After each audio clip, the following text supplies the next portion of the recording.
Et bonjour à tous, bienvenue dans Total Tracks numéro 11, partie 2 sur les scores rejetés. Souvenez-vous, la dernière fois, j'avais coupé le fichier en deux car les enregistrements avec mes amis Rafik et Olivier étaient bien trop longs pour en faire un seul épisode. Et bien voici la suite que vous attendiez avec impatience.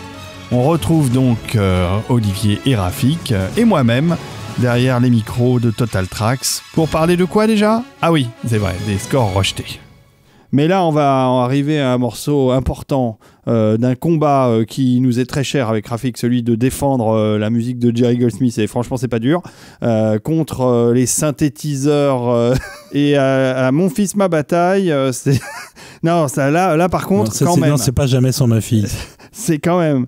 le truc le plus aberrant, un des trucs les plus aberrants qui soit arrivé dans l'histoire de la musique de film, d'avoir peut-être un des plus beaux scores d'un compositeur ever et de le virer pour des raisons commerciales. Au profit du pire qu'on puisse imaginer. C'est vrai que pour le coup, autant les précédents, on a un peu du mal à choisir entre Bernstein et Horner ou autant là, c'est assez facile. Ou des trucs comme ça, ouais. Bah oui, on en a déjà parlé dans un de nos épisodes consacrés à la fantasy. Exactement. Mais là, effectivement, ce film, c'est Légende de Ridley Scott.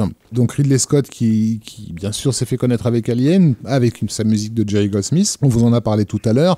Ça s'est pas forcément passé de la même meilleure des façons, puisque justement il y avait des modifications où on reprenait des anciens scores de Goldsmith pour remplacer les nouvelles pistes qu'il avait composées, ou on avait remplacé aussi son générique par du Howard Henson, je crois, générique de fin, générique de fin, voilà, alors qu'il avait composé un générique de fin absolument magnifique et tout. Bon. Oui, et puis le générique de début qui était une dépiction un peu émerveillée de l'espace avait été remplacé par un truc horrifique pour lequel Goldsmith disait qu'il l'avait fait en 5 minutes. Quoi. Ouais. Néanmoins, donc, Scott est très très attaché au talent de Goldsmith. La grande force de Ridley Scott à cette époque, c'est que c'est quelqu'un qui sait parfaitement exploiter le talent de ses collaborateurs. Et sur Légende, ils vont se lancer dans une entreprise absolument dingue. Donc que ce soit pour le tournage du film, qui est un tournage complètement ahurissant. Ah oui, sur lequel il y a eu quelques soucis quand même. De recréer entièrement en studio des décors absolument démentiels de forêts enchantées, etc. Bon. Je ne reviens pas sur la production très chaotique du film, vous pourrez trouver ces informations ailleurs. Mais du coup, pour la musique, Goldsmith, qui à l'époque travaille de très près, on l'a vu dans nos épisodes consacrés à Star Trek, l'intégration du synthétiseur de façone harmonieuse dans l'orchestre, va vraiment redoubler d'ingéniosité et d'expérimentation pour nous livrer une partition digne on va dire, des grands opéras du 19e siècle. Et si le synthé avait été inventé en 1850, en fait, oui, à quoi aurait ressemblé le crépuscule des dieux de Wagner, quoi. C'est ça, parce qu'il y a absolument tout dans les genres. Il y a le synthé, il y a l'orchestre, il y a des chœurs, il y a des solistes, il y a des voix, il n'y a aucun instrument qu'il a laissé de côté, en fait. Ouais. Tout en faisant ça avec, quelque part, sous le regard bienveillant de Debussy, de Ravel, de toute cette génération. De Wagner aussi. De Wagner aussi, un petit peu. Ouais, bien sûr. Donc oui, c'est une œuvre somme de ce dont Goldsmith était capable à l'époque. Personnellement, moi, je trouve que son apogée musicale, mais vous serez peut-être pas d'accord, c'est le disque qu'il a fait un peu après, c'est Lionheart, le double album qu'il a fait pour ce film qui n'en valait pas la peine. Clairement pas. Mais là, il y avait tout Goldsmith. Il y avait vraiment, c'était la démo tape XXL. Mais déjà, on ressentait ça dans Legend. Pour moi, Legend, on est presque à l'apogée de ce que Goldsmith faisait. Moi, j'ai le souvenir que la première écoute de l'album de Legend était épuisante. Parce que tellement c'est dense. Il y avait trop de choses. C'est tellement dense. Dans un morceau, tu avais 50 idées qui se cassaient la gueule dans tous les coins. Oui, et puis couplé au visuel, c'était encore plus, non, mais c'est pour ça que j'adore déstabilisant, en fait. Ça partait vraiment dans tous les sens. Avec des gnomes qui chantent, des licornes qui brillent dans la nuit. Enfin, et donc, ce qui va se passer avec Legend est intéressant parce que c'est un film qui va avoir d'énormes problèmes en production, mais aussi en post-production avec des remontages dans tous les coins. Ça se sent. Et des révisions spectaculaires. Mais le calendrier des sorties mondiales fait qu'en Europe, on va bénéficier d'une version que les Américains n'auront pas. Nous, ce qu'on va avoir en Europe, c'est la version pas encore complètement déglinguée. Donc, on a une version de Légende. Le film devait durer presque 2 heures. Chez nous, il arrive avec à peu près 1h30. 1h34, je crois. 1h34, voilà. Ouais. et la musique de Jerry Goldsmith. En tout cas, ce qu'il en reste, mais en tout cas, c'est qu'on a tous découvert le film de Ridley Scott avec cette musique-là, et pour nous, spectateurs européens, ils sont indissociables, en fait. Totalement. Mais les Américains, eux, vont avoir une version, je sais pas comment dire, discothèque, en fait. Au niveau visuel, il y a donc des tas de choses qui vont être modifiées, et notamment les scènes concernant le personnage de Darkness, qui va être recouvert d'un maquillage fluorescent, qui lui donne des airs littéralement de drag queen au Studio 54. Enfin, vraiment, c'est ahurissant. Enfin, c'est complètement dingue de voir les images de cette version américaine qui est sortie en VHS. Oui, de même que la scène du baiser qui intervient à la fin dans la version européenne est décalée dans les premières minutes du film. Oui. Pour suggérer qu'ils ont déjà couché ensemble. Ouais. Parce que c'est pour le public américain, sinon c'est impensable. Quoi. Donc la virginité de la princesse qui est évidemment au cœur du récit, on prend un sacré coup aussi. Enfin bon, c'est un massacre absolument total. Et donc au niveau de la musique, on se met aussi au diapason parce qu'il s'agit de faire en gros un film pour les jeunes. C'est vraiment comme ça que c'est marketé aux États-Unis. Et film pour les jeunes dans les années 80, c'est Bryan Adams, quoi. Donc on va faire beugler un Gosbo sur les synthés dépêché en 4e vitesse par le groupe Tangerine Dream, qui n'en est pas à sa première musique de film. Qui avait d'ailleurs fait des choses bien. Oui, mais pas là. Mais il y a une raison à ça, en fait. C'est que ils ont dû avoir 15 jours pour le faire, c'est ça ? Non, ils ont eu le temps parce qu'il y a eu une projection test organisée aux États-Unis. Et donc, c'était une projection avec beaucoup de teenagers. Et ce qui a été noté par les gens qui l'ont organisé, c'était que tous ces teenagers étaient fonce-dés. Ils avaient tous fumé un joint avant la projection. Ils étaient pétés de rire pendant tout le film. Mais pour une bonne raison, pour le coup. Ils n'étaient pas, très, très nets, quoi. Et ils en ont absolument pas tenu compte. Et ils ont juste dit, ils sont morts de rire, le film c'est une catastrophe, il faut qu'on change tout.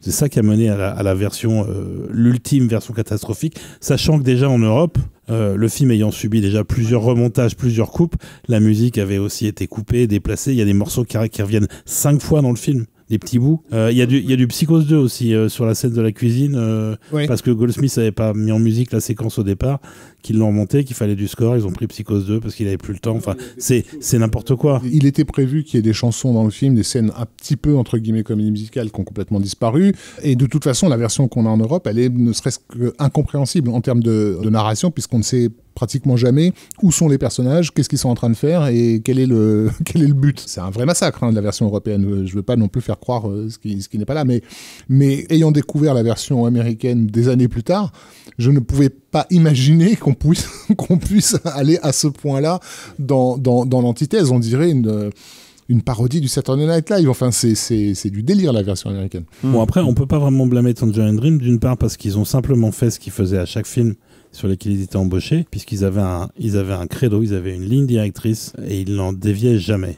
Ils faisaient du Tangerine Dream, ils faisaient pas autre chose, ils essayaient pas de faire un truc qu'ils savaient pas faire. Ça marche pas du tout, c'est une catastrophe sur le film en version US. Et là, pour le coup, j'ai pas de mal à choisir la version de Goldsmith, mais peut-être que vous allez pouvoir vous faire votre avis sur la scène qu'on a sélectionnée, qui est une scène cruciale dans le film, qui est la scène de la tentation, de la séduction par Darkness de la princesse. Dans la version de Goldsmith, ça commence comme une valse. Et on suit musicalement le moment où elle va passer du côté obscur. C'est visuellement suggéré aussi, puisqu'elle change, sa robe devient noire, etc. Le résultat, l'image est assez superbe. Et puis après, vous allez pouvoir entendre sur la même scène ce que Tangerine Dream a fait.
Après cette magnifique musique entraînante de Tangerine Dream, passons à un autre registre et revenons d'ailleurs au registre de l'horreur avec le film qui a démocratisé le piercing dans le monde, sorti en 1987.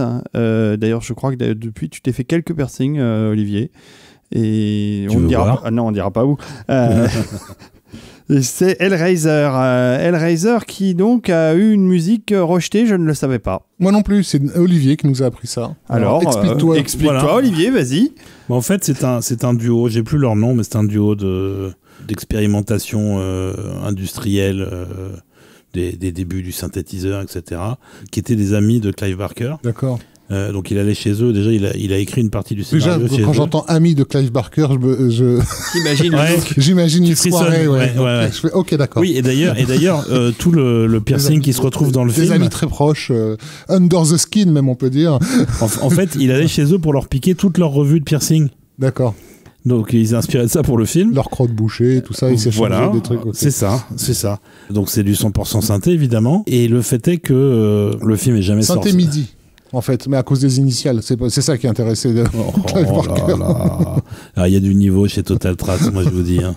Et donc, c'était initialement un film indépendant, sauf que Hollywood s'y est intéressé. Qui dit Hollywood dit un compositeur avec au moins un petit nom. Alors, il n'était pas encore très populaire à l'époque, mais il avait fait quelques films. C'était Christopher Young. Il avait fait du Richard Band.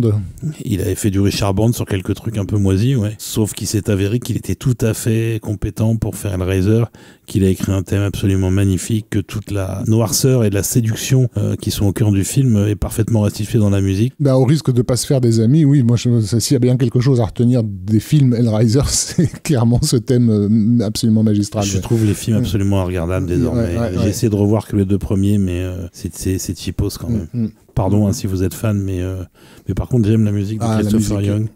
Alors le film n'a pas eu qu'un changement de compositeur, il a aussi un nouveau montage et un nouveau doublage avec des accents plus américains pour l'exploitation sur le territoire américain. Mais au moins, ça nous a permis d'avoir un beau score de Chris Young, donc on écoute ça. Ah bah avec plaisir. On commence par quoi ? Alors, on commence par Coil, qui a quand même édité ce qu'ils avaient fait à l'époque en disque des années plus tard.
La musique de Yang, elle est bien. Tout ça, c'est des bons souvenirs. Et d'ailleurs, un bon souvenir encore en 1991 avec le premier opus de Cro-Blanc, White Fang. Pourquoi le premier opus ? Parce qu'il y en a eu un deuxième. Il y a eu un White Fang 2, oui, que exactement, avec une musique de Polydori. Mais il ne faut pas oublier. J'avais oublié, c'était pas Polydori sur le deuxième. Non, c'était McNeely. Debney. C'est Debney. Ah ouais, qu'est-ce qu'il est bien. Tu as raison, pardon, je t'ai coupé, tu veux le refaire ? Non, c'était très bien, on continue. Bon, alors on continue. White Fang, le premier du nom, avant White Fang 2, avec un magnifique score de Debney que j'adore et que j'écoute souvent, voilà, juste pour le plaisir. Et donc là, c'est un score que je connais aussi, qui est très bien, qui est un score de Basil Polidouris. Mais alors, qui a vu son score rejeté sur White Fang, Olivier ? Mais dis-nous plus, je suis... Tout le monde et personne, en fait. On arrive, on vous parle déjà depuis un petit moment de l'ingérence des studios, des exécutifs. Là, on arrive à un nouveau stade où ça devient absolument n'importe quoi. C'est que déjà, c'est quand même une production assez confortable, un film Disney d'aventure, forcément. Oui, l'adaptation de Cro-Blanc, c'était quand même quelque chose de... Pas d'attendu, mais en tout cas d'une valeur sûre, on va dire. Voilà. Interprété par une star quand même, en l'occurrence. Ethan Hawke ? Non, c'est je parle du loup, Jed. Ah oui. Il a quand même, on en a parlé tout à l'heure, il jouait dans Natigan. C'était le même loup. Il jouait dans The Thing. Enfin, je veux dire, c'est le loup des années 80. D'accord. Ok. Je suis fasciné par ta culture. C'est incroyable. Merci Olivier, ça me touche. Voilà. Vous allez croire qu'on a bu, mais en fait pas du tout. Donc Basil, quand il est choisi par Randall Kleiser, avec qui il va faire plusieurs films et qui va rester ami. Ils ont surtout le seul succès de la carrière de Randall Kleiser, c'est le Lagon Bleu. Lagon Bleu, qui est quand même le deuxième gros film de Polydori, donc c'était important aussi pour lui. Leur amitié, elle vient en fait de l'époque de l'USC, puisqu'ils ont fait l'USC ensemble, Randall Kleiser et Basil Polidori, avec il y avait un autre gars dont le nom m'échappe, Georges quelque chose. Il y avait Georges quelque chose. Qui a fait des films de science-fiction. Après, on ne sait plus, on l'a un peu perdu de vue, quoi. Oui, il y avait John Milius aussi. Il y avait John Milius, bien sûr. Mais Randall Kleiser, en fait, était le roommate. C'est Lucas qui sous-louait chez Randall Kleiser. Parce que Randall Kleiser, en fait, à cette époque-là, était mannequin. Gagnait bien sa vie. Et donc, il avait de quoi se payer un bel appart à l'époque de l'USC. Et Lucas sous-louait chez lui. Et il était jaloux. Parce que Lucas n'était pas mannequin. Il était jaloux de ce beau gosse à qui tout réussissait. Et Randall Kleiser, effectivement, tout lui a réussi parce qu'il a fait le Lagon Bleu, alors que Georges, il a fait ses petites merdes avec des robots dans l'espace. N'importe quoi. Donc, non, mais c'est pour rappeler que l'amitié Paul Doris Kleiser, elle date de la fin des années 60. Elle date des débuts, ouais. Donc il est forcément embauché sur le film, mais on lui dit on a un budget un petit peu réduit d'une part, et d'autre part il faudrait un peu de musique ethnique. Donc Basil va étudier la musique esquimau. Il découvre que c'est pas vraiment très riche, que c'est un peu des percussions, des flûtes qui jouent faux, et c'est à peu près tout, et du chant, beaucoup de chant. Mais il va quand même faire un certain nombre de morceaux pour la première moitié du film, sachant que toute l'action, tout le côté un peu plus flamboyant, plus épique est plutôt dans la seconde partie du film. Et donc il bosse, il enregistre, c'est monté sur le film, et on organise une projection au studio pour les exécutifs où on leur montre la première moitié du film, pas la deuxième.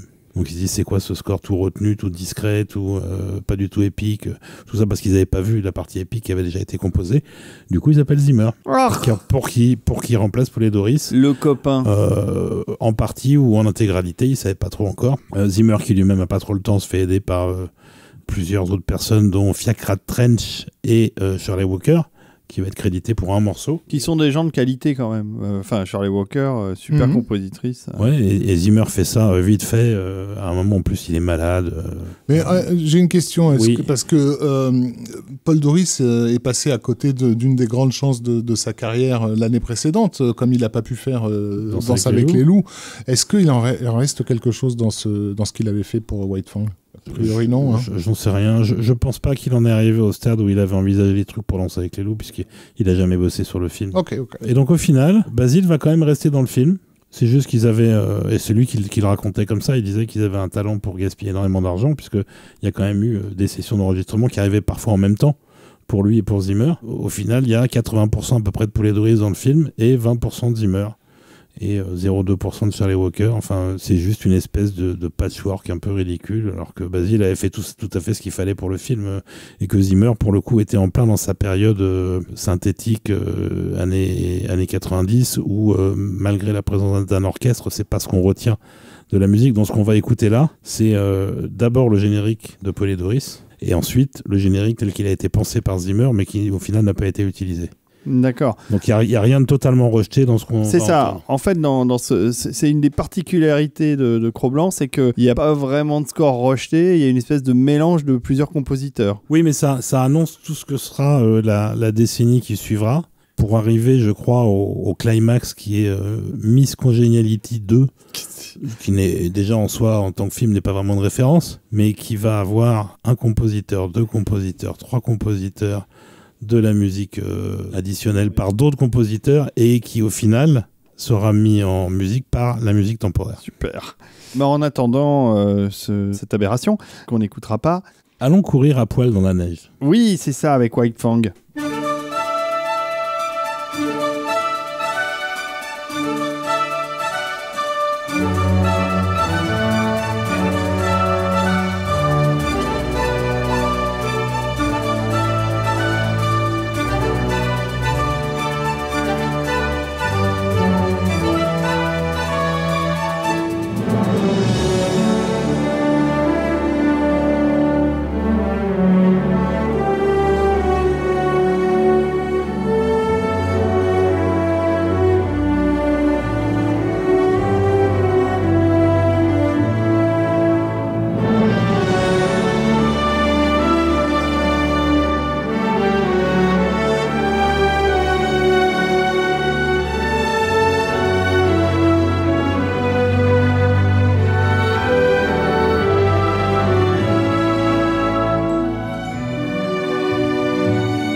très bien, White Fang, excellent. Bon, les amis, vous avez les crocs, j'imagine. Oh, c'est joli. Après l'enchaînement. Mais oui, mais nous avons déjà mangé, donc ça va. Nous allons pouvoir continuer à fond de train dans les années 90, en 1994, avec Interview with the Vampire en anglais et Entretien avec un vampire en français. Et donc, à nouveau, un score rejeté, un score mélangé. À quoi avons-nous eu le droit comme rejet cette fois-là, Olivier? Je parle à peine français, mais tu m'as compris. Qu'est-ce que toi dire, moi dire qui a été foutu dehors et qui a resté, ou qu'est-ce qui s'est passé sur Vampire? Sur Entretien avec un vampire, c'est Neil Jordan, le réalisateur, qui avait quand même déjà une belle carrière derrière lui, qui avait travaillé plusieurs fois, je crois trois reprises précédemment avec George Fenton. Ces trois, effectivement, c'était donc La Compagnie des Loups, qui est en gros le film par lequel en France on a connu Neil Jordan à l'époque. Donc une tentative d'adapter les contes de fées explicitement sous la version psychanalytique. Donc cette équipe-là s'est retrouvée ensuite sur une production anglo-américaine très intéressante et assez friquée, mais bordélique, et ça a été un échec commercial. Un film qui s'appelait High Spirits. Que j'adore. Voilà, comédie assez étonnante avec des décors. Avec Daryl Hannah, Steve Guttenberg et Peter O'Toole. Oui, puis un score tout à fait sensationnel. Voilà, un score sensationnel de George Fenton, des décors d'Anton First, celui qui allait faire les décors de Batman l'année suivante, etc. Enfin, vraiment un film que je recommande. Et c'est un des premiers rôles. Alors, il était apparu dans Krull, mais c'est un des premiers rôles importants, on va dire, de Liam Neeson. Et en 89, un film que j'aime beaucoup et qui a complètement disparu lors de la circulation de tout le monde, qui est Nous ne sommes pas des anges, avec Robert De Niro et Sean Penn, qui était un remake de La Cuisine des Anges, ça s'appelait comme ça l'original, avec à peu près une partie de la même équipe. Donc George Fenton avait fait un score absolument admirable pour ce film-là, qui n'était sorti que dans une édition hyper collector chez Varese Club. C'est ça, c'était un des 12 Varese Club de la première série, qui était légendaire parce qu'il était absolument introuvable, il était tiré à peut-être 500 exemplaires. Et on essaiera de vous en caser des morceaux dans un Total Tracks, parce qu'il y a des sacré bon truc. Entre-temps, George Fenton, il a fait la musique d'un film qui a beaucoup fait parler de lui à l'époque, qui s'appelait Cry Freedom. Pareil, c'est un truc sur lequel on reviendra. De toute façon, je pense qu'on reviendra. C'est lui qui avait fait Memphis Belle aussi. Ouais, mais on reviendra. C'est un excellent compositeur. On reviendra sur Fenton parce que vraiment, pour le coup, il mérite qu'on le ressorte, quoi. Donc Nous ne sommes pas des anges, Robert De Niro, Sean Penn, Demi Moore, photo de Philippe Rousselot. Enfin, genre le film, tu sais pas pourquoi, il a complètement disparu de partout, plus personne ne sait ce que c'est. Et donc on arrive sur cette production assez chaotique d'Entretien avec un vampire, qui est donc l'adaptation tardive d'un roman qui a cartonné depuis la fin des années 70, qui est le bouquin de Anne Rice, mais sur lesquels il y a eu des tas de difficultés de développement de hell, quoi. C'est-à-dire comment faire rentrer ce machin dans un système de production hollywoodien, en gros, quoi. Surtout quand on a à l'affiche deux des plus grosses stars masculines de l'époque, qui sont Tom Cruise et Brad Pitt, et le film se vend très clairement sur ce doublé là, alors qu'il s'agit quand même au départ d'une histoire assez terrible, gothique, sombre, torturée et donc pas forcément glamour. Donc on imagine bien d'emblée que plus personne ne fait le même film sur le plateau. Moi j'ai un bon souvenir de ce film. Parce qu'il en reste de très très beaux morceaux. Ouais. Mais entre la noirceur originelle vers laquelle il devrait tendre et la tentative du studio de tirer ça vers quelque chose de quand même un peu sexy pour les gamines, tu te retrouves avec un film tiraillé, quoi. Donc pareil, qui dit production chaotique dit révision au montage et tout ça, et qui dit révision de dernière minute dit score rejeté, parce que là surtout dans les années 90, les scores ne sont plus forcément rejetés pour des raisons créatives, au sens ça ne correspond pas à l'esprit qu'on veut donner au film. Ça devient plus un jeu de pouvoir au sein des studios, c'est-à-dire ils font des projections tests, ça marche pas, il faut changer quelque chose. Qu'est-ce que tu peux changer sur un film une fois que les scènes ont été tournées? Repartir en plateau avec des comédiens qui ne sont plus disponibles, c'est totalement inenvisageable. Il n'y a qu'une seule chose que tu peux encore modifier, c'est la musique. Donc on a plein d'exemples de compositeurs de l'époque dans des interviews qui disent « Ma musique n'a pas été rejetée parce qu'elle plaisait pas, ma musique a été rejetée parce qu'il fallait changer quelque chose ». En fait, n'importe quoi. C'est juste une façon pour les exécutifs de dire « Moi, j'ai fait mon boulot. Ça marchait pas en projection test, j'ai changé un truc. » C'est ça. Et c'est toujours moins cher de changer la musique que de retourner des scènes. Donc, et c'est effectivement ce qui s'est passé là. Fenton a fait un score sombre, mais très romantique, assez subtil dans ses développements. Ça plaisait pas à la prod. Donc, ils ont pris Elliot Goldenthal pour composer un autre score pour le film. pendant que Fenton était encore en train de bosser. C'est arrivé à un stade où le matin, Fenton avait sa dernière séance d'enregistrement et l'après-midi, Goldenthal commençait, alors que l'autre n'était pas au courant qu'on allait le remplacer. Et Goldenthal a fait quelque chose de très flamboyant, très baroque, un peu plus m'as-tu vu, qui est très très bien d'ailleurs. Hein. Moi j'adore le score de Goldenthal. Je pense même que c'est son meilleur. Il y a notamment toute la partie romantique, justement, toute la thématique romantique de Goldenthal dans Entretien avec un vampire, elle est saisissante. On a l'impression d'une espèce de... Comment dire, cette espèce d'aria. Oui, mais alors paradoxalement, il y avait un peu la même chose chez Fenton. Ouais. C'est pas quelque chose qui différencie les scores. Le reste, par contre, est quand même assez différent. Et puis, Goldenthal a eu un avantage par rapport à Fenton, c'est que les délais de composition étaient très très courts du coup, et que personne n'est venu lui chercher les poux. Il n'y avait pas le temps de valider en fait. Ils avaient décidé de le remplacer, Fenton, par quelqu'un d'autre. Le quelqu'un d'autre, on le laisse bosser parce que sinon il n'aura pas fini avant la sortie du film. Donc du coup, il a travaillé un petit peu tranquille dans son coin. Très très vite, mais une grande liberté créative.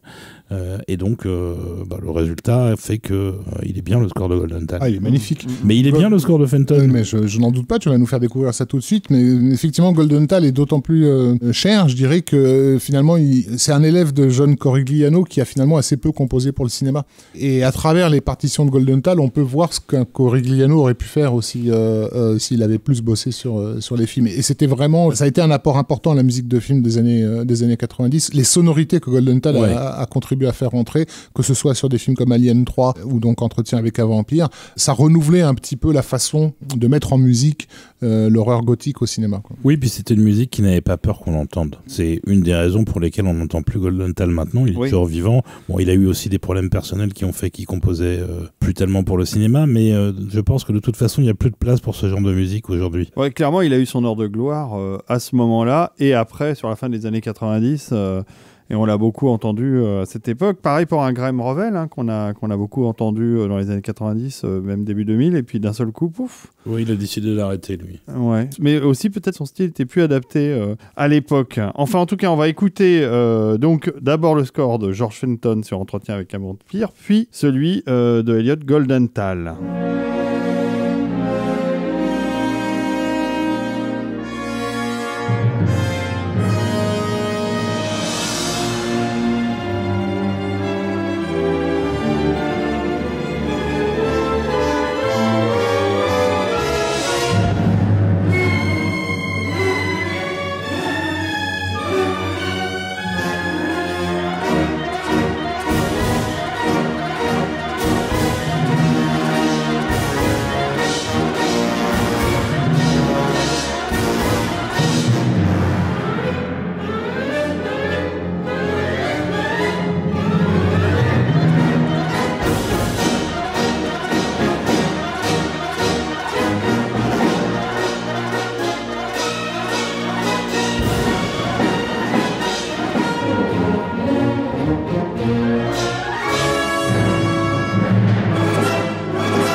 1995, The Scarlet Letter, Les Amants du Nouveau Monde. Oui, tout à fait. C'était le titre français, puisqu'en France, quand on va à l'école, on nous apprend pas forcément les classiques de la littérature anglo-saxonne. C'est vrai. Donc on met ce qu'on veut dans le titre.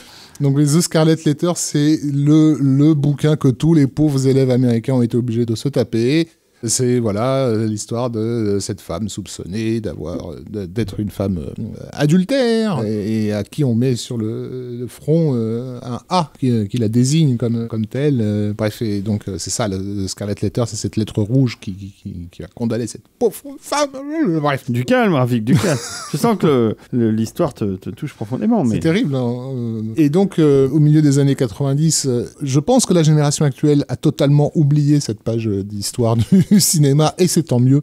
Mais ce qui domine le cinéma, international, les sorties, les médias ne parlent que d'une chose, ce sont les films de Demi Moore. Elle est sur toutes les lèvres, sur les couvertures de tous les magazines. Elle enchaîne les succès avec des films absolument increvables qu'on continue à admirer encore de nos jours, hein, comme Harcèlement, qu'est-ce qu'il y a eu comme autre chef-d'œuvre, Proposition indécente. G.I. Jane. G.I. Jane, c'est déjà le début de la fin, justement. Striptease. Allez dedans. Mais n'oublions pas que c'était quand même les gros trucs qu'il fallait absolument voir. Et donc, elle est l'actrice la mieux payée au monde. Et les films se composent exclusivement autour d'elle et de son image. Et donc The Scarlet Letter, c'est vraiment ça. C'est je suis Demi Moore, je vais vampiriser un classique de la littérature anglo-saxonne, d'un titre que tout le monde connaît. En tout cas aux États-Unis. Elle fait partie des producteurs du film. La réalisation de cette grosse et très lourde pâtisserie est confiée au pauvre Roland Joffé, qui sort, je crois, de La Cité de la Joie, qui était un tournage extrêmement problématique. Il a besoin de se refaire un peu une santé, le pauvre. C'est produit par Andrew Vajna, qui, à l'époque, était encore sur Carolco, je crois. Pareil, un producteur de premier plan de cette époque.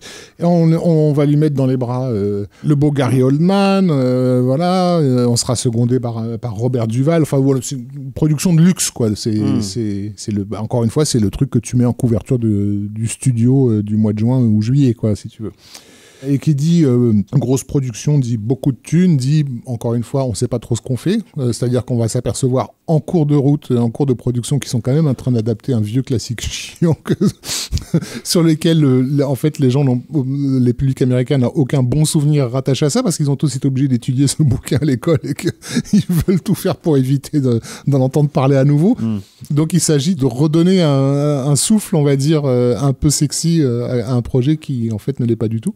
Et la musique va, encore une fois, faire les frais de ces changements de dernière minute. Oui, puis pas qu'un peu, hein, parce que initialement, qui dit Roland Joffé dit Ennio Morricone. Justement, tu parles de La Cité de la Joie, avant il y avait une Mission, qui commence à travailler, compose des thèmes. Visiblement, tout le monde a détesté ses premières démos, et il s'est fait virer sans autre forme de procès. Du coup, on va faire quelque chose de plus américain. On va prendre un compositeur qui est vraiment quelqu'un du terroir, qui est Elmer Bernstein, qui n'a pas du tout d'historique de score rejeté, hein, comme on a vu précédemment, qui va faire un truc absolument sublime entre l'Americana, le western, la musique un petit peu ethnique, entre guillemets, influencée par des rythmes indiens, parce qu'il y a des Indiens dans l'histoire, et qui est une espèce de célébration de la vie, en fait, musicale. C'est très énergique, c'est pas seulement joyeux, c'est aussi très romantique, mais c'est très vivant. Bernstein, il est dans toute possession de ses moyens à cette époque-là encore, et ça sort tout seul, et c'est vraiment magique. Et d'ailleurs, je recommande un coffret qui avait été édité par Varese Sarabande, où on retrouve justement The Scarlet Letter et Natty Gann avec le score de Gangs of New York, qui a aussi été rejeté. Et donc évidemment, Demi Moore n'aime pas l'approche de Bernstein, et elle dit au revoir Elmer, et bonjour John Barry, qui est toujours partant pour arriver à la dernière minute faire un truc en 3 secondes sur un bout de nappe de restaurant, et c'est à peu près ce qu'il va faire. Mais je pense que si on lui avait laissé le temps, au vu de la palme d'or de la leçon de piano, elle aurait pris Michael Nyman juste après. De toute façon, il s'agissait vraiment de courir dans le sens du vent, en fait, puisque Barry, il y avait encore des pétales de rose de son Oscar pour Danser avec les loups dans l'air. Sauf que Barry n'en avait rien à foutre, clairement. Il faisait le job très proprement parce que c'est un grand compositeur et un grand professionnel, mais l'inspiration, l'envie de faire quelque chose n'était pas là. Alors, on n'a pas la musique de Morricone, on n'a jamais pu entendre ce qu'il avait fait, parce que ça n'a jamais été enregistré, pour autant que je sache.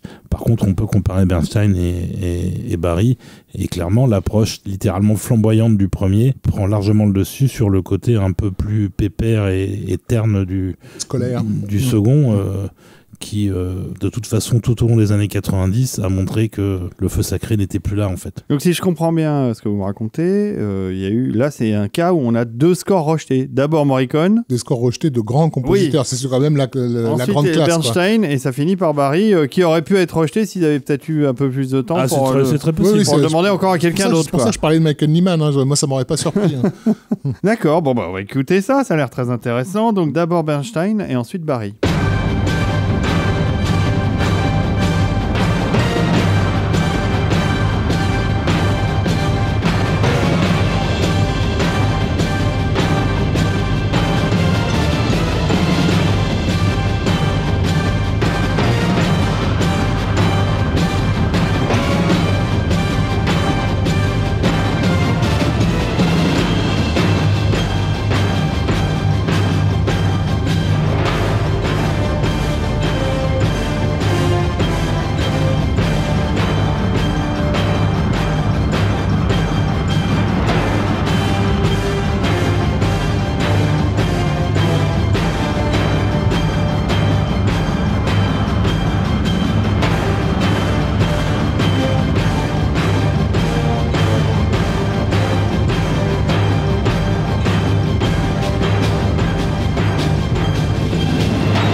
bien, puisqu'on a parlé de Demi Moore, parlons maintenant de son ex-mari, Bruce Willis, avec le film suivant. En 1996 sort Last Man Standing. Je me souviens plus du titre français, s'il y en a un, je crois pas. Je crois que c'est Dernier recours. Dernier recours, merci Rafik. Incollable sur les titres français. Surtout ceux des années 90. C'est ça. Et donc, alors à nouveau un score rejeté, Olivier. À nouveau un score rejeté, c'est un peu le sujet de l'émission. Ah oui, c'est vrai, mince, j'avais oublié. Bon, allez, je rentre chez moi. Il pensait que c'était un spécial Bruce Willis.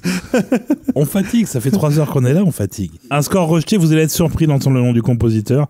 Un score rejeté d'Elmer Bernstein. Je suis sûr qu'on en a déjà parlé. Étonnant. Bon, bah d'accord, ok. On écoute ça ? Donc c'est un film de Walter Hill. Ouais, bah oui, non, moi je suis pas, je trouve le film un peu tout mou du fion, mais non, mais bon, il a eu de bien meilleurs jours, Walter Hill.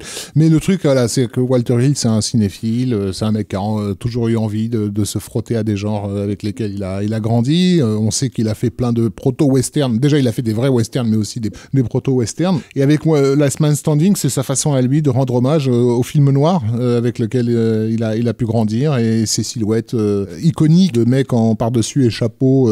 Voilà, c'est vraiment ce visuel qu'il recherche en faisant ce film, en cherchant bien sûr à le moderniser. Il va pas s'emmerder, il va faire son petit Sergio Leone, c'est-à-dire qu'il va reprendre Yojimbo de Kurosawa et le mettre dans les années, alors je crois qu'on est en 32, c'est ça, enfin en pleine prohibition. Et j'imagine que Bernstein est là pour ramener, comme il l'avait fait sur Natigan, un peu d'Americana et de folklore. Oui, puis pour faire un pont, parce que Bernstein aussi a fait du thriller et du polar, bien sûr. En particulier au début de sa carrière. L'homme au bras d'or. Voilà. Ouais. Et faire un joint entre la période et l'atmosphère de polar et le décor qui lui est un décor de western. Je ne l'ai pas précisé, mais quelques années auparavant, Bernstein avait fait la musique de Regine Harlem, qui avait été présentée à Cannes d'ailleurs, et il avait enchaîné comme ça 3-4 scores de films sur cette même période, années 20, années 30. Ouais. Donc Last Man Standing, oui, ça faisait sens qu'on fasse appel à lui. Voilà, si ce n'est que le western noir façon Bernstein, ça ne convient pas à Walter Hill. C'est pas du tout la vision qu'il a du truc. On se demande même pourquoi il est allé le chercher. Oui, parce que c'est pas comme si Bernstein avançait masqué en disant non, je vais faire un truc, ça va vous surprendre tous. Non, on savait à peu près ce que faisait Bernstein depuis 40 ans, quoi. C'est ça, et donc Walter Hill trouve ça. Et la façon avec laquelle il modernisait le truc, parce que donc j'ai cité Regine Harlem, qui reprenait les accords que Bernstein faisait dans les films noirs des années 50, mais à la sauce années 90. Donc on savait ce que ça donnait. Oui, il n'était pas du tout dépassé en fait. Je sais pas, peut-être qu'il faisait les choses avec une telle évidence que les gens suivaient pas. En tout cas, Walter Hill n'a pas suivi, il a trouvé ça vieillot, pas assez stylisé, qui ne convenait pas avec les visuels du film qui eux étaient pour le coup, très stylisés. Et il retourne à son compositeur habituel avec qui il avait déjà fait 8 films, qui était Ray Cooder, et qui a fait un truc beaucoup plus simpliste, mais effectivement, littéralement plus moderne. Vous allez voir pourquoi, parce que on n'est plus du tout dans le croisement entre le western et le film noir. On est dans le film d'action moderne avec de la guitare électrique. Eh ben, on va écouter ça alors.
Ah, 1996, un film de Brian De Palma qui reprend la franchise tant aimée par notre génération, Rafik, une franchise télévisuelle que j'adorais regarder quand j'étais petit.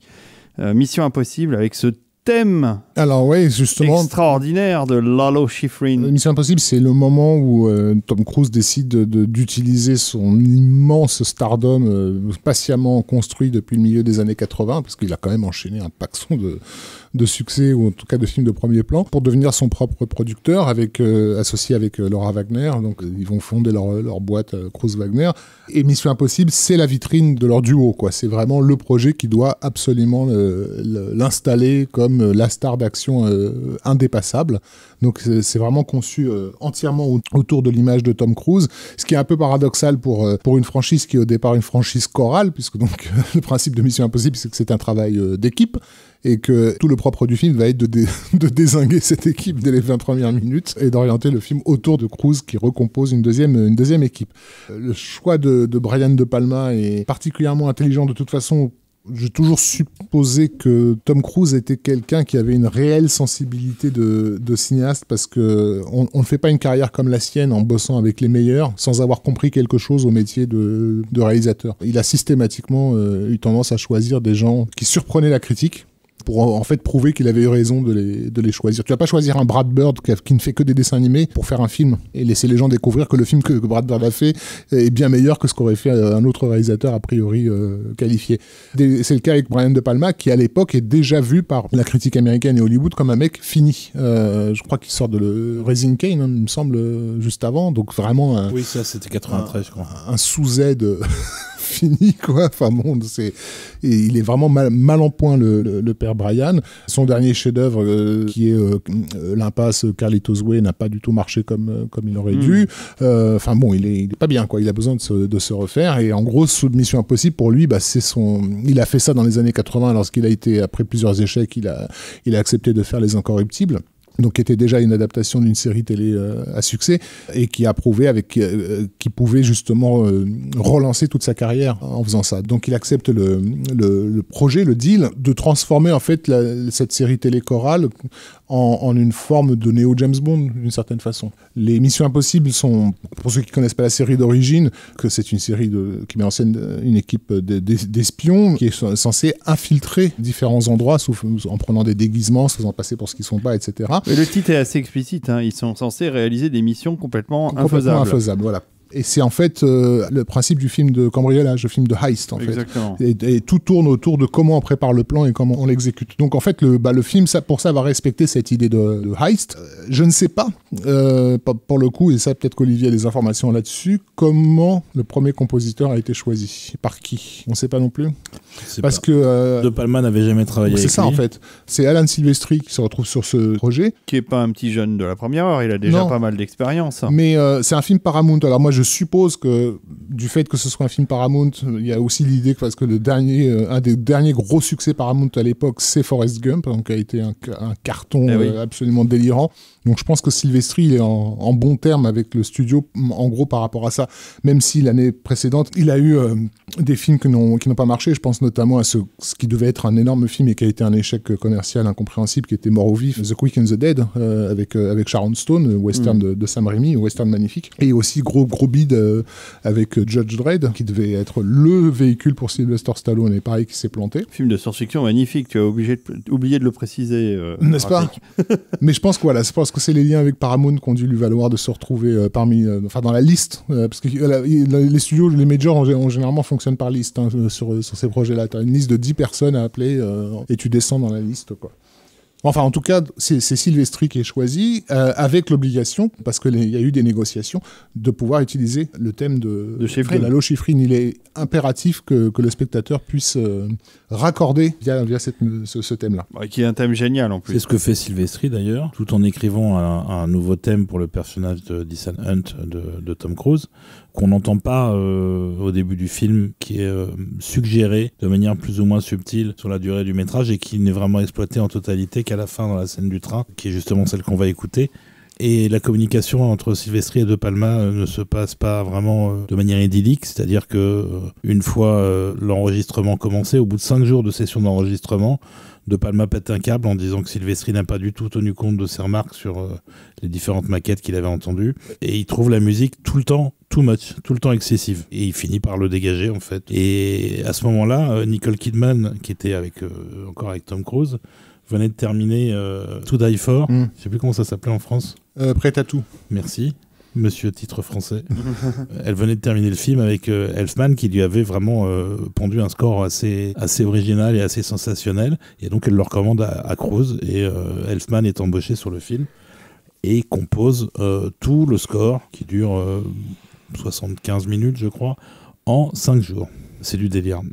C'est du délire parce que le score est... Non, mais il était drogué. Le score est vraiment exceptionnel. C'est-à-dire que non seulement il intègre de manière brillante le thème de Schifrin, il intègre un autre thème aussi d'ailleurs qui est sous-jacent, qui est celui de The Plot. Oui. Mais en plus, il développe sa propre thématique. Il y a des constructions rythmiques, il y a des idées de folie dans tous les sens. Alors, il s'est fait aider par plusieurs orchestrateurs, dont Steve Bartek. N'empêche, c'est du pur Elfman, et c'est du pur Elfman à son top, alors qu'il a fait ça en une semaine. Ouais. Effectivement, donc, par rapport à Prêt à tout, la collaboration qu'il a eue avec Nicole Kidman a été cruciale. Néanmoins, sur un plan purement musical, j'ai l'impression que le son de Mission Impossible, il vient d'un film absolument admirable, que vous connaissez forcément si vous avez grandi en banlieue à Argenteuil, à Saint-Denis, mais que vous ne connaissez pas si vous avez grandi ailleurs, qui est Génération sacrifiée, Dead Presidents, réalisé par les frères Hughes, qui est un film qui n'est jamais sorti en salle en France, qui est sorti directement en vidéo.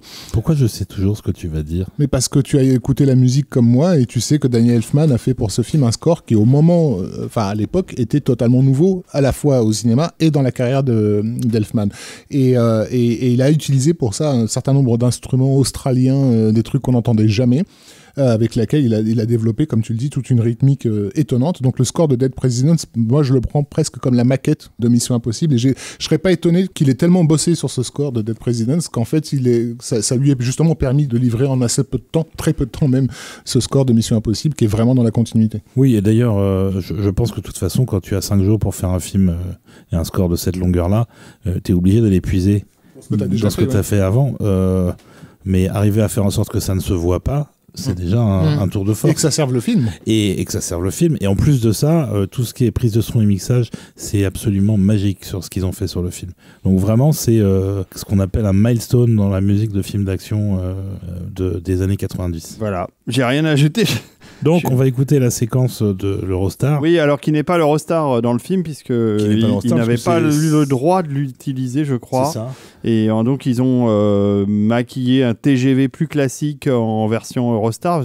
Tout a été fait en effets spéciaux. C'est d'ailleurs, je crois que c'était ILM derrière, et c'était plutôt bien foutu. Ouais. Et donc il y a une grosse scène d'action sur l'Eurostar. On va écouter d'abord la version d'Alan Silvestri, rejetée, et ensuite la version de Danny Elfman.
Super, ça pète. Waouh, c'est du Tom Cruise, hein. Waouh, c'est à fond, hein. C'est à fond. Bon, allez, on reste dans les films d'action, parce que là, on est dans l'époque, hein, on est en 1997, les trains roulent, foncent, les hélicoptères s'écrasent, et Air Force One vole très haut dans les airs, avec Harrison Ford à la tête des États-Unis, et Gary Oldman en méchant pour changer. Moi, j'ai adoré ce film. Je suis rarement autant poilé qu'en regardant Air Force One. Je sais pas pour toi, Rafik. Ça dépend sous quel angle il faut le voir. Ah bah comme comédie, c'est bien. Moi, à l'époque, j'étais biberné par les films d'action de John McTiernan, donc j'étais un peu dans un autre mood, on va dire. Donc le côté déconnant, non mais tout ça c'est pour rire, m'a un peu gonflé. Non, je n'aime pas du tout Air Force One. Ah bah tu as tort. C'est comme certains autres réalisateurs. Enfin bref, on va pas rentrer dans les détails. Il y avait quand même d'excellentes comédies dans les années 90, comme ce Air Force One, ou comme Les Jambes d'automne d'Edward Zwick, ou Les ailes de l'enfer aussi. Ah oui, ça c'est vraiment une comédie. On savait faire des comédies. C'est vrai. Dans ce temps-là. En tout cas... Les ailes de l'enfer. Ah, tu veux parler de Air Bagnard? Oui, Conner. Ouais, d'accord. Air Bagnard, c'est le titre canadien. Ouais, le titre québécois. Ouais. J'ai cherché pendant une journée entière l'affiche à Montréal et tu l'as pas trouvé. À chaque fois que je leur demandais est-ce que vous avez l'affiche d'Air Bagnard, ils me sortaient Conner. Donc je leur disais oui, mais je veux l'affiche avec marqué Air Bagnard dessus. Eh bien, écoute, voilà, l'appel est lancé auprès des auditeurs. Si jamais vous avez une affiche en papier d'Air Bagnard, Rafik Djoumi sera ravi de l'afficher dans sa chambre. J'en ai plein. Si vous me trouvez Titan à péter de Don Bluth, ça me plairait beaucoup aussi. Ouais, Titan à eux, donc. Ah ouais, celle-là, bien. Titan à péter, c'est bien. Ok, alors, où en étions-nous dans Air Force One, voilà, on est en train de voler avec Jerry Goldsmith, qui, de mémoire, est celui qui a fait la musique du film. Alors, oui et non. C'est tout l'intérêt. Déjà, on vole. Non, parce que alors, si je me souviens bien, je crois qu'on parle des scores rejetés. Hein, c'est ça. Hein, je précise quand même le thème de l'émission parce que j'ai un peu oublié entre deux morceaux. Je comprends plus rien de ce qui se passe là. Je suis malade. Moi, faut être gentil avec moi. En plus, le pauvre professeur Desbrosses est dans un état second. Je le vois avaler sa bouteille de sirop contre la toux toutes les 2 secondes. Tu vas finir en surdose de phytoxyl, Olivier. C'est très mauvais. J'y suis déjà. C'est pour ça que je sais plus trop ce que je dis. Ce que je sais, c'est que c'est quand même un film de Wolfgang Petersen. Ah oui. Qui est à son top dans les années 90 à Hollywood, qui va un peu disparaître après, et dont on va reparler un petit peu plus tard pour un autre film. Et Petersen, je sais pas ce qu'il lui a pris. Il est allé chercher, pour faire la musique du gros film d'action de l'année, le compositeur de Toy Story. Exactement. Et de I Love L.A. Voilà. What the fuck. Randy Newman. Le fait est que Randy Newman a un vrai talent, et qu'il sait parfaitement écrire pour orchestre, et qu'il va même faire des morceaux d'action plutôt réussis. Dans les Toy Story, ouais. Non, grave. Dans les Toy Story, mais dans Air Force One. Ah oui, aussi, peut-être, mais en tout cas, dans les Toy Story, il a su montrer qu'il savait faire des musiques d'action, et d'ailleurs, c'est quand même, Newman, c'est la famille Newman, du grand Alfred Newman, donc voilà, c'était pas une descendance directe, mais... C'est une famille musicale. C'est une famille de musiciens. C'est ça. Puis il a une belle carrière de chanteur aussi, à côté de ça. Sûr. Mais c'est un vrai compositeur de cinéma. Moi, j'adore. Le truc, c'est qu'il va avoir une approche tellement premier degré sur Air Force One qu'il appuie chaque action, chaque coup de feu, chaque mouvement dans la musique. On se retrouve avec un score de Mickey Mousing qui fait penser, c'est Mickey Mousing, qui fait penser à de l'animation, et qui, au regard des producteurs et de Peterson, donne l'impression que le méchant est plus comique qu'effrayant, et le héros, qui est quand même le président des États-Unis, se voit doté d'un thème qui est absolument too much. On pourra dire que finalement Goldsmith est également dans le too much, mais pas à ce point-là. Donc c'est ça qui génère l'éviction de Randy Newman. Ça va faire quand même un petit peu de bruit à Hollywood à l'époque. On va en parler. On parle rarement des scores rejetés. Celui-là, on va en parler pas mal. Et Goldsmith est donc chargé de reprendre le film, si ce n'est qu'il lui reste très peu de temps et qu'il a donc besoin de se faire aider, ce qui est assez inhabituel pour lui. Il fait appel à Joel McNeely, et pas à son fils, pas à Joel Goldsmith. Joel Goldsmith, il était sur autre chose, j'imagine, mais... sûrement. Mais Goldsmith aimait bien McNeely globalement, et McNeely va lui faire, je crois, 7 ou 8 pistes d'après sa thématique à lui sur le film. C'est quand même un sacré bon score d'action. C'est pas le meilleur score de Goldsmith de la période, mais il y a une énergie, il y a un rythme, il y a des thèmes. Le thème du grand méchant Radek, qui est un thème slave, est absolument superbe. Non, et puis t'as le côté présidentiable de la musique. Enfin, c'est-à-dire que ce qui était caricatural chez Randy Newman devient avec Goldsmith, patriotique, et donc du coup, même si le public américain le prend avec un certain humour, Oh, pas tous. Non, mais... regarde Donald Trump, il s'est quand même servi de cette musique-là le jour où il a remporté l'élection pour aller saluer son public. Il balance Air Force One de Goldsmith. C'est vrai. Mais justement, c'est dingue. Précisément parce que ça a cet effet-là, en fait. C'est-à-dire que c'est pas, on se fout pas de la gueule de l'Amérique. Ah non, mais il y a un humour dans la façon d'appréhender. Quand le film sort, Air Force One, moi j'ai bien vu dans la réception critique du film. En gros, en Europe, c'est genre, mais what the fuck, quoi. On comprend pas c'est pareil. On comprend pas du tout ce rapport que les Américains peuvent avoir avec la notion même de patrie, en fait, parce que le président n'est au fond que le symbole de la patrie. Exactement. Qui peut être humoristique, mais qui au fond est un rapport émotionnel, en fait, quoi. Et la musique de Goldsmith, ça fonctionne très bien à ce niveau-là. Mais Independence Day a déclenché les mêmes rires au moment du discours de Bill Pullman quand il dit... En France, oui, pas aux États-Unis. Mais pas aux États-Unis. Aux États-Unis, les gens étaient debout et saluaient. Et la musique de David Arnold de jouer sur la même gamme que celle de Goldsmith.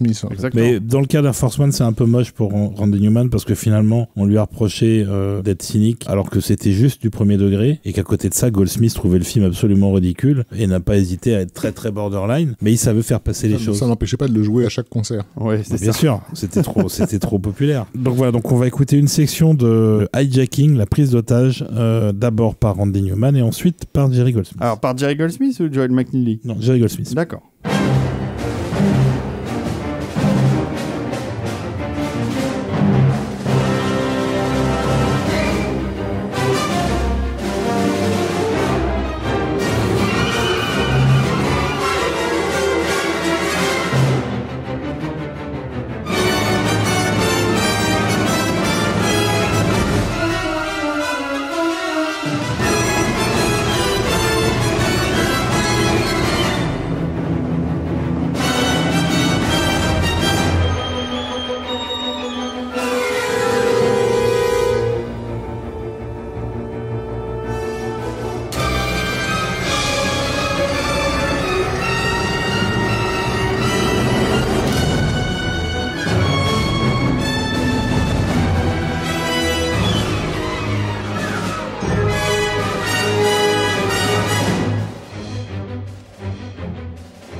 Alors un film dont on a déjà parlé, Rafik, ensemble lors des épisodes sur la fantasy. Oui, tout à fait. Un film qu'on apprécie tout particulièrement parce qu'il possède une imagerie absolument dantesque, exceptionnelle. Mais littéralement dantesque, puisqu'il fait beaucoup d'Alighieri Dante dans ce film.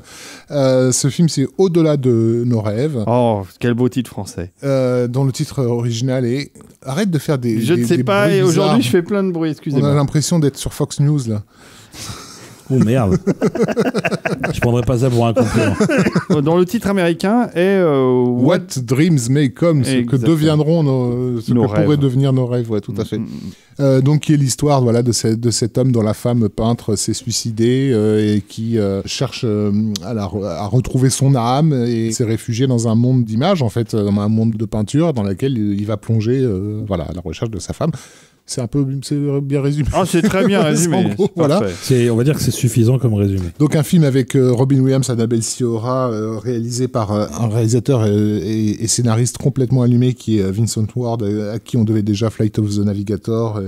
Et une version complètement barrée d'Alien 3 dont vous avez certainement entendu parler, qui se passait sur une planète en bois. Qui ne s'est pas faite. Qui ne s'est pas faite, mais voilà. Mais en tout cas, quelqu'un qui a toujours intéressé Hollywood parce qu'il est authentiquement fou, et qui dit authentiquement fou dit qu'il a des visions complètement starbes. Il est en mesure, plus ou moins, de les concrétiser, de les réaliser. Et c'est ce qu'il va faire avec ce film qui est très inégal. Encore une fois, il part dans tous les sens au niveau émotionnel. Un coup, on est dans le mélodrame familial. Un coup, on est dans le film d'horreur. Un coup, on est dans... Enfin, on n'est jamais sur une tonalité égale, régulièrement traversée d'images complètement stupéfiantes. Qui dit image stupéfiante dit bien sûr nécessité d'un appui musical à la hauteur. Donc un film comme ça se met en musique. Tout à fait. Le score va être confié à un nom pas forcément anonyme. Pas forcément, parce qu'il arrive quand même à avoir Ennio Morricone. On a certainement déjà entendu parler de ce monsieur. Certainement. Je pense même qu'il y a un épisode de Total Tracks qui lui est consacré. C'est vrai. Et Morricone va lui faire un score qui est du pur Morricone pour le coup, mais qui n'hésite pas, étant en accord avec les propres croyances du monsieur, à être très fortement religieux. Il y a beaucoup de chœurs, il y a la voix d'Eda del Lorso, et Morricone fait quelque chose de presque une sorte de cantique. Alors c'est très joli, c'est aussi un petit peu mélancolique, et en tout cas assez lent et contemplatif. Et le film, pendant que Morricone compose et enregistre, j'imagine qu'il faisait comme il faisait d'habitude à l'époque, c'est-à-dire qu'il enregistrait à Rome, qu'il envoyait ses morceaux pour être montés à loisir sur le film. Et le film était en constant changement à cause des effets spéciaux, à cause de Vincent Ward qui, comme tu disais, quand même assez frappé, donc arrêtait pas de revoir sa copie.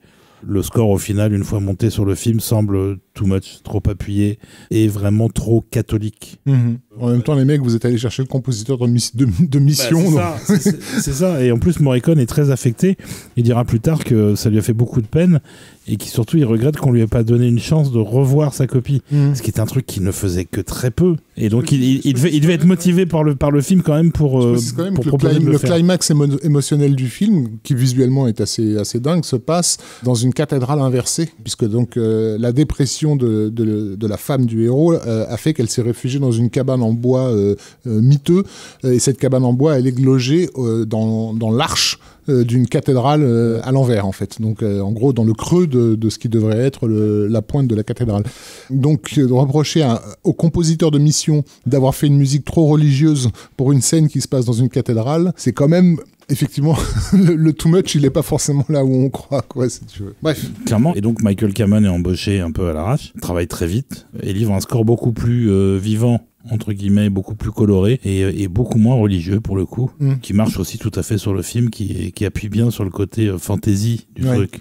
Mais aussi parce que Michael Kamen a tout un historique, notamment avec Terry Gilliam. Il a fait le Baron Munchausen, etc. Donc pour voilà.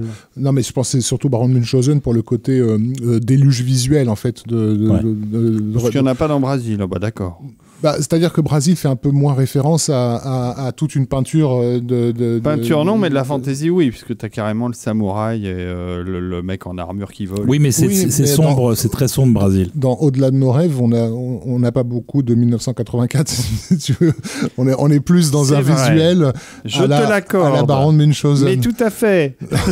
Oui, d'autant que le Baron Munchausen, il il y a aussi ce côté très bigger than life.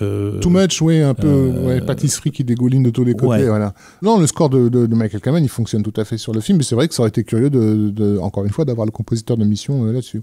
On a la musique ou on n'a pas la musique? Il n'est pas sorti, il y a un pirate. Ah. C'est pas bien. C'est pas bien. On va écouter un morceau pirate d'Ennio Morricone. En tout cas, on écoute What Dreams May Come d'abord par Morricone et ensuite par Michael Kamen. C'est sur, je crois, le final du film.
Oh mais je vois qu'on arrive à l'année 1999, une année importante pour moi, une année où il s'est passé des belles choses en matière de cinéma.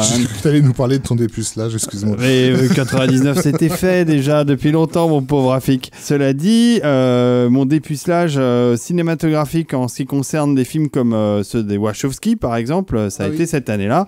Et pas que ça, puisque on a eu droit à 2 scores de Goldsmith coup sur coup absolument incroyables. Exactement. La Momie et le 13e guerrier. Et Mulan quelques semaines avant aussi. Mulan aussi, c'est vrai, c'est incroyable. C'est 98 Mulan. Ouais, mais bon, on est dans la... sorti à très peu de temps d'intervalle. Quoi, c'est quand même une année de Goldsmith complètement fou. Effectivement, assez richissime. Et pourtant, ça n'est pas lui qui devait faire le score de ce film, donc qui est le 13e guerrier. Ouais. Film qui te tient particulièrement à cœur parce que c'est John McTiernan. Déjà parce que c'est mes réalisateurs préférés. Parce que je fais partie de cette génération qui a grandi dans la grande frustration du traitement de l'heroic fantasy au cinéma. Moi, je crois que j'ai déjà fait mon coming out durant l'épisode consacré à la fantasy. Je fais pas partie des gens qui aiment le film Conan le Barbare, et en grande partie à cause de sa mise en scène. Et j'attendais un film de fantasy mis en scène, comme il devrait l'être, c'est-à-dire qu'il retrouverait l'énergie absolument dingue qu'on peut trouver sur les planches de Frazetta et compagnie. Et je savais avant même que le film ne parvienne que si quelqu'un pouvait le faire, c'était bien John McTiernan. Donc c'est dans cette adaptation d'un livre de Michael Crichton qui s'appelle Les Mangeurs de Mort, qui est un mix, comme souvent Crichton aimait bien le faire, entre un truc très scientifique et un délire perso. Le truc scientifique en l'occurrence, c'est que les écrits qui nous permettent aujourd'hui d'étudier la civilisation nordique et viking, ce sont des écrits que l'on doit à un érudit arabe qui a bel et bien existé, qui est Ahmed Ibn Fadlan, et qui a vécu en partie avec ces peuplades, et qui a donc très soigneusement noté leurs coutumes, leur façon de faire, etc. Et à côté de ça, le texte médiéval de Beowulf, qui est donc ce texte que tous les étudiants en lettres sont obligés d'étudier parce que c'est le plus ancien texte anglo-saxon de fiction, enfin poétique, et généralement ça les fait chier. Et Crichton disait, mais pourquoi est-ce que Beowulf c'est chiant? C'est quand même une histoire de monstres, tu vois, de mecs qui se foutent sur la gueule à l'épée. Il y a quelque chose à en tirer, quoi. Quelque chose de pas ennuyeux. Et donc cette idée de mixer les deux, c'est-à-dire de se dire, et si Ibn Fadlan, en suivant les Vikings, en fait s'était retrouvé dans la tribu, enfin dans la troupe de Beowulf lui-même. En guerre contre les Wendell, etc. Et donc il imagine à partir de là son récit. Donc dans les années 90, comme Crichton, c'est le carton suratomique de Jurassic Park, mais aussi le succès quand même plutôt affirmé de beaucoup d'autres adaptations. Alors je les ai pas toutes en tête, mais il y a eu Rising Sun, donc, qui a été adapté dans les années 90. J'ai parlé tout à l'heure de Harcèlement, il me semble que c'était lui aussi. Et il y a eu Congo qui a été adapté par Frank Marshall, et donc évidemment Jurassic Park, et j'en oublie certainement encore un autre. Mais en tout cas, bon, le nom de Michael Crichton est sur toutes les lèvres, et on imagine... dans les années 90, c'est le maître. Et donc il s'agit... avec Stephen King, lui c'est le pendant SF en fait. Il s'agit de mettre la main sur tout ce qui porte sa signature. C'est évidemment le cas des Mangeurs de Mort. C'est Jerry Bruckheimer, je crois, qui récupère les droits, qui donc lance au départ la production, qui ensuite est récupérée par Andrew Vajna, qui donc voilà, enfin bon, ça c'est leur business à eux, mais Vajna a bossé avec McTiernan sur Die Hard 3, et il lui a livré un modèle de film d'action. Donc en gros le projet se monte là-dessus, mais et fait partie typiquement de ces projets dont à un moment donné ça vire, et plus personne ne sait quel film on est en train de faire. C'est-à-dire qu'on est parti pour faire un film de dark fantasy particulièrement noir, dur, nocturne, etc. Et entre-temps, la star du film, qui est donc Antonio Banderas, qui a été choisi pour jouer le rôle d'Ibn Fadlan, trouve le moyen de cartonner dans un film surprise qui est Le Masque de Zorro, film familial, ouvert à tous, et donc les 4 freins sont mis sur la production. Oh là là, mais il faut les freins là. Il faut transformer Eaters of the Dead en Masque de Zorro 2. Je résume mal, mais en gros, il y a de ça. Il faut le familiariser, mais au sens famille. Macti, il est parti tourner dans des endroits absolument impossible avec son équipe de mercenaires, parce que c'est vraiment des fous furieux les caméramans sur ces films, voilà, des images qui n'ont absolument rien à voir avec le masque de Zorro. Donc enfin voilà, parce que l'idée de Macti, qui est quelqu'un qui s'intéresse beaucoup à l'anthropologie, c'est pas seulement de permettre au spectateur de vivre dans les pas d'un viking, mais aussi de comprendre qu'est-ce qui dans son environnement et son quotidien génère sa cosmogonie, en fait. Qu'est-ce qui fait que les vikings croyaient à ce à quoi ils croyaient, pourquoi leur dieu était comme ci et comme ça. ça, parce que leur environnement implique ça. Donc il y a quelque chose il y a une approche, je dirais, très physique dans le film. L'idée, c'est vraiment qu'on sente le poids de la boue, qu'on sente le froid, qu'on sente l'eau, qu'on sente toutes ces choses-là, pour petit à petit trouver, entre guillemets, normal que le fantastique auquel ils vont être confrontés, qui est donc ces fameux Wendell, ne nous semble pas fantastique, mais soit naturellement généré par ce décor.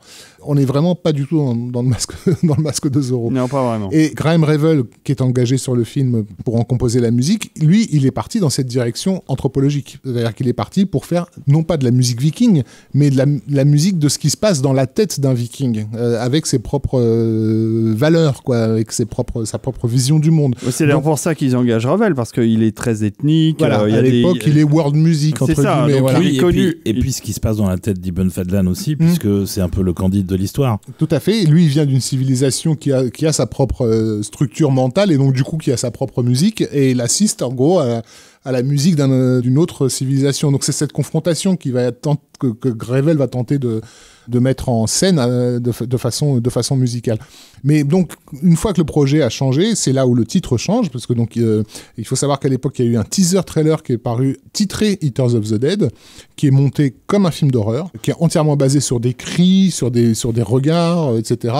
Et entre-temps, donc il y a des projections tests qui sont faits dans tout le territoire américain, qui sont catastrophiques. On en avait à l'époque des aperçus, parce que c'était l'époque où sur Internet apparaissait dans le site Entit Cool News, à chaque fois que quelqu'un voyait une projection test, il notait ce qu'il avait vu, quoi. Donc moi je prenais des notes, parce qu'en fait le film qu'on a fini par voir, j'ai vu tout ce qui manquait par rapport à ce que j'avais pu lire sur ces reviews en fait de Entit Cool News.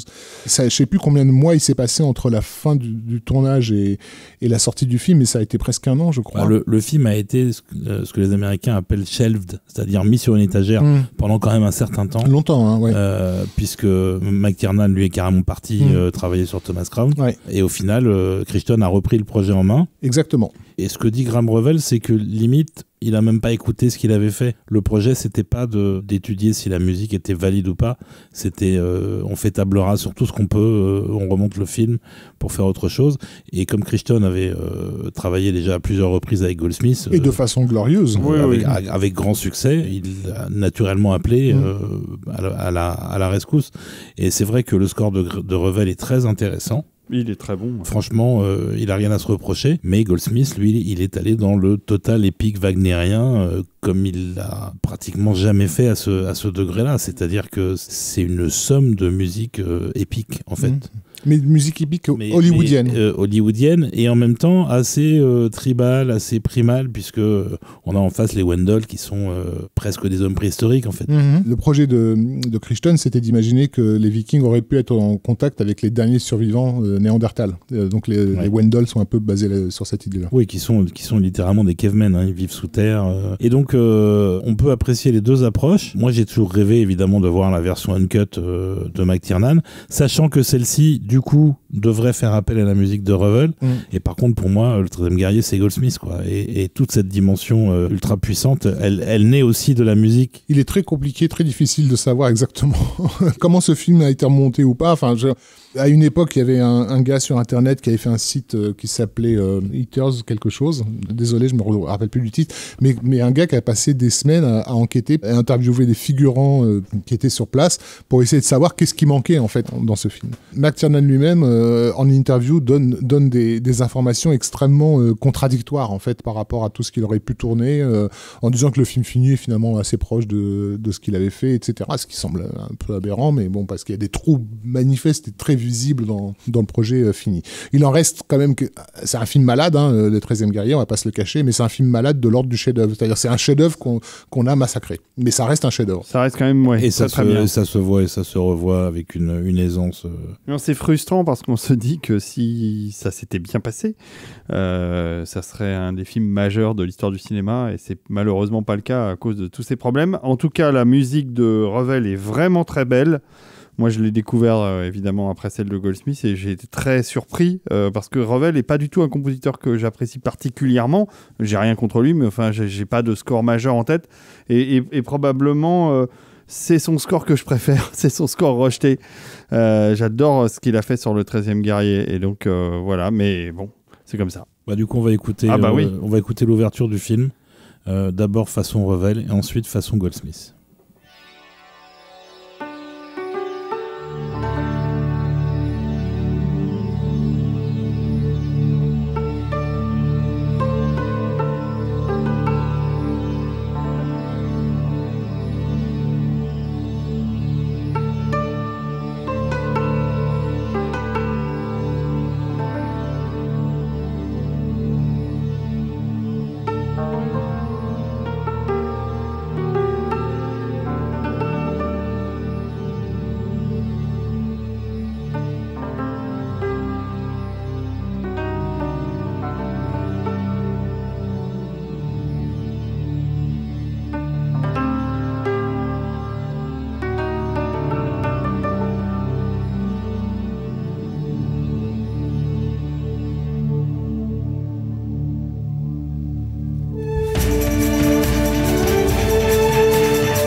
Et oui, on arrive au bout de cet excellent épisode de Total Tracks consacré aux musiques rejetées ou peu utilisées dans un film.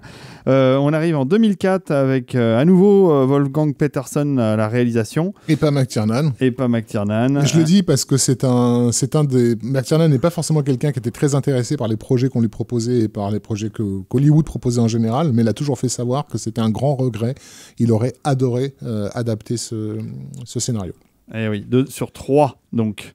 Film avec Brad Pitt et avec une musique de James Horner au final. Mais avant, donc, il y a eu un score rejeté de qui, Olivier ? On peut juste resituer un petit peu le... Ah bah oui. Le film. Resituons le film. Le film donc, est basé sur donc c'est une adaptation, une tentative d'adaptation de la guerre de Troie et du récit homérique bien connu par David Benioff, qui se distinguera plus tard avec une série télévisée qui s'appelle Game of quelque chose, je sais plus, un truc d'Heroic Fantasy qui paraît-il plutôt plus à la télévision, avec des dragons et tout ça. Benioff, donc, qui a l'ambition de faire quelque chose à la fois d'ancré historiquement et de fidèle à la structure justement homérique du récit.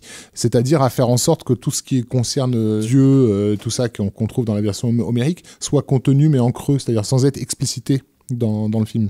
Les personnages dans le film parlent des dieux et parlent de l'influence sur eux. On peut choisir de voir le film sous cet angle-là, en disant que les dieux sont effectivement en train de jouer avec les hommes dans cette bataille, mais on peut aussi le voir de façon beaucoup plus, entre guillemets, terre à terre, en fait. Il y a un respect de la mythologie qui était assez inédit, et tout en faisant un film entre guillemets réaliste. Bref, en tout cas, McTiernan avait été incroyablement séduit par la qualité d'écriture et il rêvait de faire ce projet-là, mais il n'avait pas à cette époque-là, sa carrière battait déjà beaucoup de l'aile. Il n'avait plus le poids surtout le poids d'un Wolfgang Petersen, quand même, faut pas déconner, pour s'emparer d'un tel projet, et c'est bien dommage. Et donc, il y a eu un score rejeté, mais de qui ? En fait, Petersen a eu une idée assez brillante, qui était de faire appel à Gabriel Yared. Alors, c'est pas forcément le candidat idéal quand on pense pourquoi il était connu à l'époque aux États-Unis, puisque c'est quand même un compositeur plutôt intimiste, qui faisait les films d'Anthony Minghella, et ce genre de choses, pas mal de... Mais qui se retrouvait aux Oscars, quand même. Qui s'est retrouvé aux Oscars, et qui, par contre, avait fait aussi en France des scores qui permettaient plus d'imaginer ce qu'il était capable de faire sur 3. Entre autres, une partition qui s'appelle L'Arche et les Déluges. Et Yared, évidemment, a sauté à pieds joints sur l'occasion de démontrer qu'il avait une autre corde à son arc que de faire du film romantique. Et il s'est vraiment mis à fond. Il a étudié la musique grecque, il est allé rencontrer des experts au British Museum, des musicologues, etc.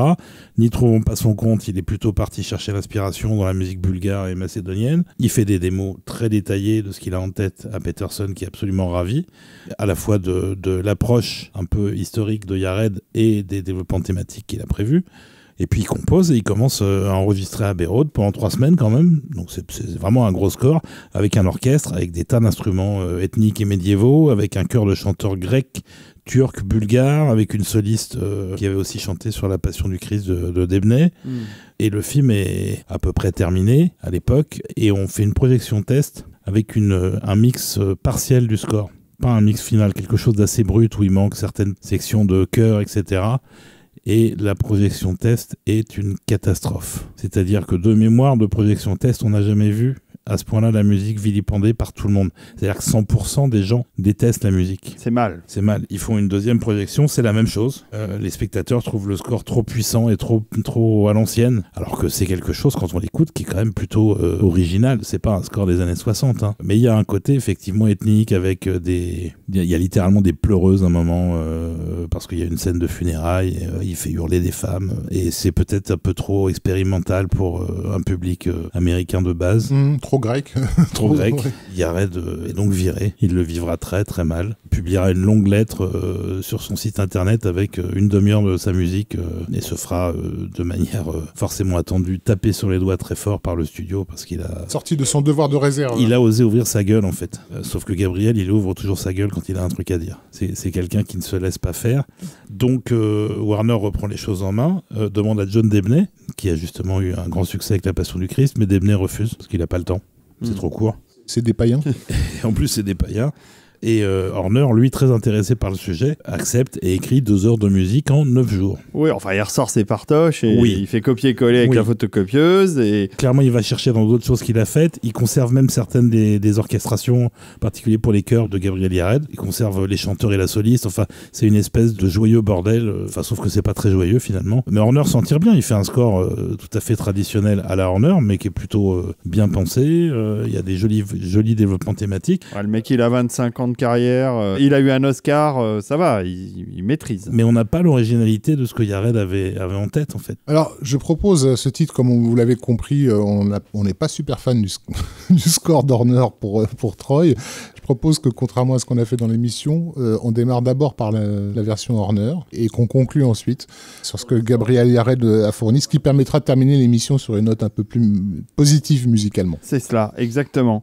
Et d'ailleurs on va se dire au revoir, on va terminer là-dessus. Alors peut-être une petite info. Ah ben vas-y Olivier, une info du professeur Desbrosses, ça se refuse pas. Alors déjà, il y a quand même des similitudes, vous allez voir dans le score de Horner, que du coup on va écouter en premier, qui est des sonorités très proches de ce qu'il a fait pour Enemy at the Gates, le film de Jean-Jacques Hano. Quand Petersen a finalisé son director's cut pour la sortie DVD 2 ou 3 ans plus tard, il s'est retrouvé avec un film qui était beaucoup plus long, il y avait une demi-heure en plus par rapport à la version cinéma, et il n'y avait pas de composition d'Horner sur une bonne partie des scènes. Et donc, on va se retrouver encore une fois avec un grand n'importe quoi, et des scènes qui sont illustrées par la musique de Starship Troopers, par le Comte de Monte Cristo d'Edward Schirmer et par le Planète des singes de Danny Elfman, qui sont pourtant des scènes qui étaient dans la version ciné, mais qui là ont été rallongées, donc la musique ne fonctionne plus. Et, ironie, il y a même certaines pièces de Yared qui se retrouvent cette fois-ci à nouveau dans le film. Donc c'est un joli exemple pour terminer cette émission sur les scores rejetés et sur toutes ces misères qu'on fait subir ces injustices parfois aux compositeurs et aux musiques qui méritent souvent mieux que ce qu'on en fait. Mais bon, je pense que les compositeurs de films ont autant d'anecdotes terribles à raconter sur leur métier que les scénaristes hollywoodiens qui aussi en ont pas mal à... Mais ils en ont gros sur la patate. C'est un travail collectif souvent très compliqué, le cinéma. Ouais. Exactement. Moi je peux faire venir des compositeurs qui vont tout vous raconter, mais après ils travailleront plus jamais déjà. C'est un peu le problème. Et puis en plus vous allez tous vous foutre en l'air à l'issue de l'émission parce que c'est vraiment un milieu déprimant. Non, restons sur une note positive, restons dans l'amour et l'amitié de notre trio et donc je vous embrasse bien fort les amis. On va conclure donc avec la musique de James Horner pour Troy. Suivi de la musique de Gabriel Yared. Exactement, pour le même film. Voilà, qui sont toutes les deux pour l'ouverture du film. Parfait. Voilà, encore merci aux tipeurs. J'espère que vous n'allez pas nous rejeter à l'issue de cette émission. Oh, c'est un bon mot. Je vous embrasse. À bientôt. À bientôt, David. Ciao.